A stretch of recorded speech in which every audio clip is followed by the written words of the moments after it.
রীতি রেওয়াজ মেনে মহাষষ্ঠী থেকে মহানবমী পেরিয়ে দশমী এসে উপস্থিত। আর দশমী মানেই মন খারাপের পালা। ঘরের মেয়ে উমার কৈলাসে ফিরে যাওয়ার সময়।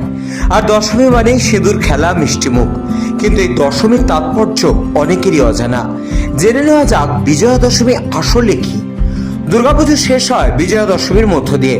দশমীর মধ্যে মন খারাপ, কষ্ট, আবেগ লুকিয়ে রয়েছে। পৌরাণিক কাহিনী অনুসারে আশ্বিন মাসের শুক্লপক্ষের দশমী তিথিতে বাপের বাড়ি ছেড়ে কৈলাসে শ্বশুর বাড়িতে ফিরে গিয়েছিলেন দেবী দুর্গা। সেই কারণে এই তিথিকে বিজয়া দশমী বলা হয়। কিন্তু দশমীর আগে আমরা বিজয়া যোগ করি কেন? এর পেছনেও রয়েছে পৌরাণিক গল্প।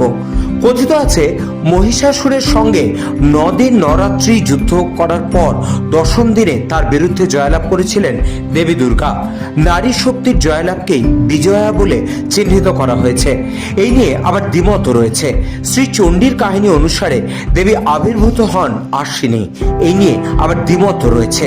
শ্রী চণ্ডীর কাহিনী অনুসারে দেবী আবির্ভূত হন আশ্বিন মাসের কৃষ্ণ চতুর্দশী তিথিতে, আর মহিষাসুরকে বধ করেন শুক্লা দশমীতে।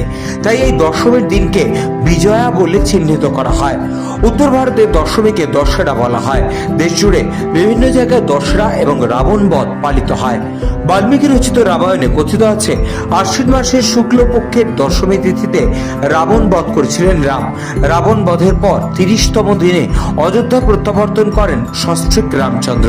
তাই এই দিনটিকে দশরা হিসেবে পালন করা হয়।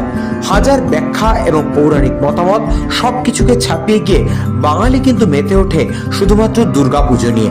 দশমী মানেই দুর্গাপূজার অবসান। বিষাদের সুর বাজে সকলের মনে। মেতে ওঠেন সিঁদুর খেলায়। চলে একে অপরকে আলিঙ্গন, মিষ্টিমুখ। আসছে বছর আবার হবে, এই আশা নিয়েই দেবী দুর্গাকে বিদায় জানানো হয়।